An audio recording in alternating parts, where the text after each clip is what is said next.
Hi guys, welcome aboard Freedom. My name is Martin and my sidekick Misty is fast asleep on the carpet. So this is just a quick introduction to this little video.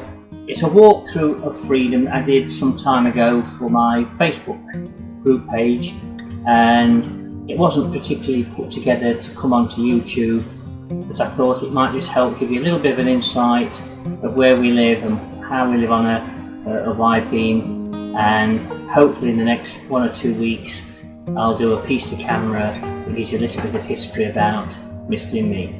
But for now, enjoy the video. If you can subscribe, I really would appreciate it. It helps get us going, and any comments please add them below. Catch up with you later. Enjoy. Bye bye. Well, good evening. What an end to a lovely day. And I've just remembered I promised faithfully that I would do a bit of a walkthrough video of Freedom. So I thought I'd better do it now, else somebody might be moaning at me. So welcome aboard my 57 foot long, 12 foot wide beam, obviously called Freedom. She was built in 2009 as a shell, and then took 2 years to fit out by the original owner who I bought her from. So without any more ado, we'll show you aboard. This is the entrance into the saloon. As we go through these doors, we have to push the back, open the doors, and welcome aboard. Now, one of the things that I like when I first came to see the boat with Freedom is the quality of the build, and I absolutely fell in love. This staircase, which was placed here by the son of the owner, he reclaimed it from a nightclub, a 1980s nightclub that was part of their entrance. So it's a totally one-off. So this is looking now at the rear stern doors, which we've just entered, and the obligatory fire extinguisher, and of course two most important dogs on my boat, Henry and Lucy. And Henry's rosette, Lucy's rosettes that she won just before she passed, bless her. Now we have storage to the right, which is our electric cupboard. Now this is where all the power boards etc. are, and it's my little light utility room, I suppose. It's got the meter, fuse boards, floor cleaner, vacuum sweeper and control panel. Not that that means a great deal to many of you, but it is what it is. So we'll close that up.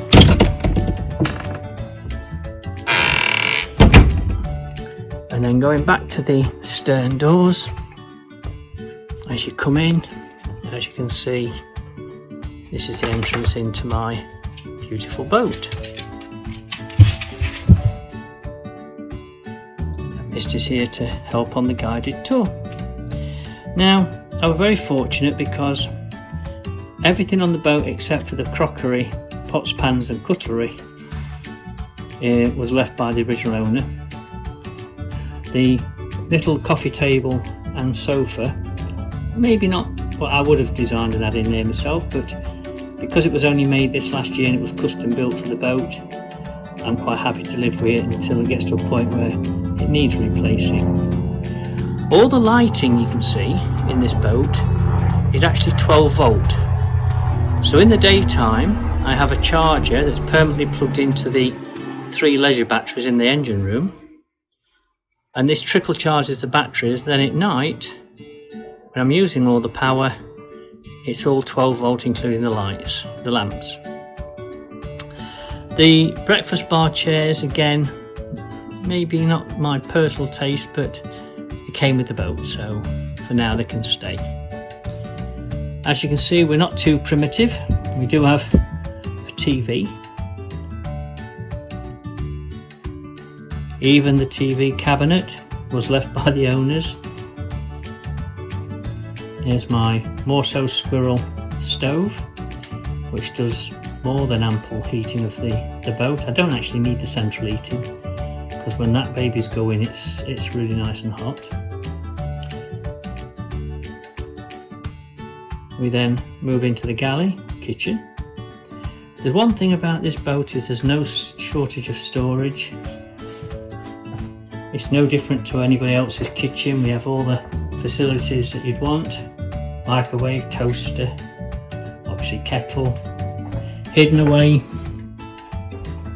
full-size washing machine, fridge. The only thing we don't have is a pot washer, because that's me.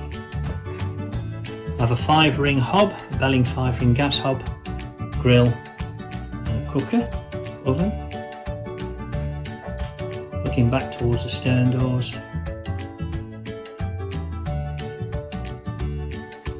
And of course we have my winter speciality, which will be Whiskey Max on tap. Every boat should have their own optics. A beautiful sink, again all left and fitted by the original owner. Lots of floor level storage, food cabinets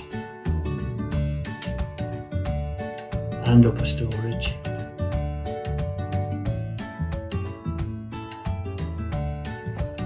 My Wi-Fi is this little box here, which literally just sticks to the wall and it scavenges all the Wi-Fi I could ever need. The square box to the side is part of my security system, which has cameras controlling both the inside, outside, and remotely letting me know to my phone if there's any movement on the boat when I'm not on it. The basket here is my kindling box, which, although the wood is already dried on the back of the boat, is then extra dry from the warmth of the inside of the boat when I want to put it on the fire. So we have no issues then with damp timbers. As you can see, Freedom does have central heating. Bin. For lazy people like me, you don't even have to lift the lid. This central heating system is a secondary one. The first central heating is run from the back boiler on the stove, and the second one is run from a gas boiler which is housed in the bedroom.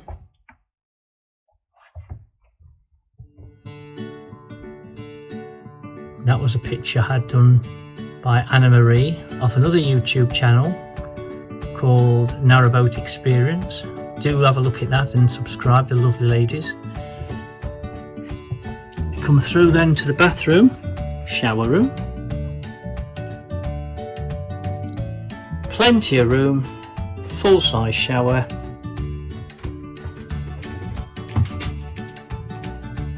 Cassette toilet.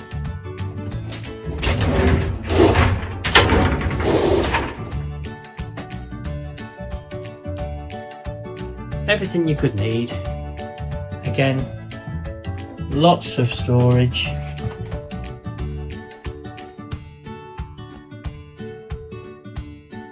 My daughter says I actually have more cosmetics on the shelves and on the sides than she has, but you need to look as good as I do.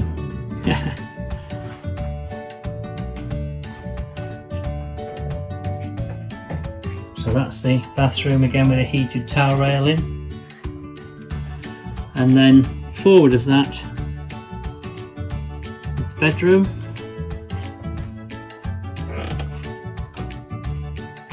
Which again is loads of space for me and Misty, because she has decided that she has to sleep on the bed, so it's a good job there's plenty of room. Again, all the lighting is 12 volt.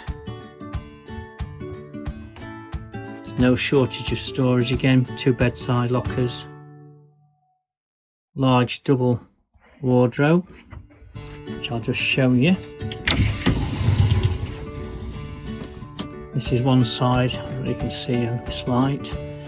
That holds all my clothes. There's 2 sets of drawers. And then on the other side,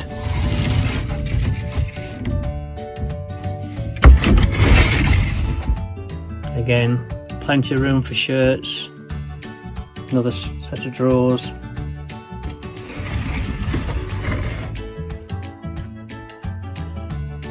And then we have this storage unit here, which again is full of shirts. My daughter's bedding for when she stays over.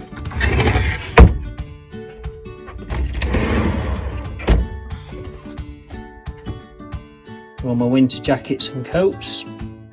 And directly behind them there's a radiator, so my clothes are always kept warm and aired. And then the bow doors,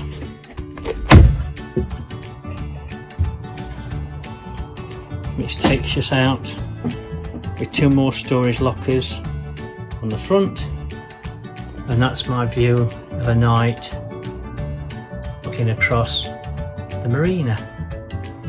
Now, one of the joys of Freedom is she's got 5 portholes, and if it gets hot, not only can you open them so they come back like this one is here, you'll see it tilts back, but you can actually take the glass completely out, which then allows a lot more cold air to come into your boat.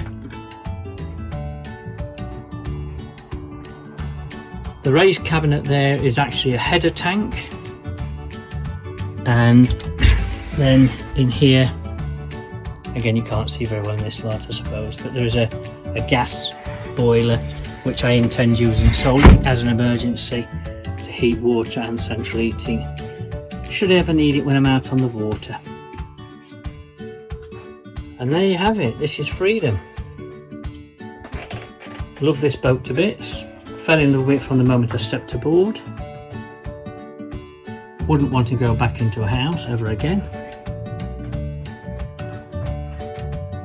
And like her name says, that's exactly what she gives me. So when people ask me, isn't it a bit cramped living on a boat? The answer is no. Is it a bit of a gypsy lifestyle? The answer is no. And do I regret moving on to Freedom? Definitely no. So there you have it. Next time you come, we'll crack a bottle, have a glass of bubbly, and you can feel it home and you've had a good look round. But for now, clear off, I'm going in the shower.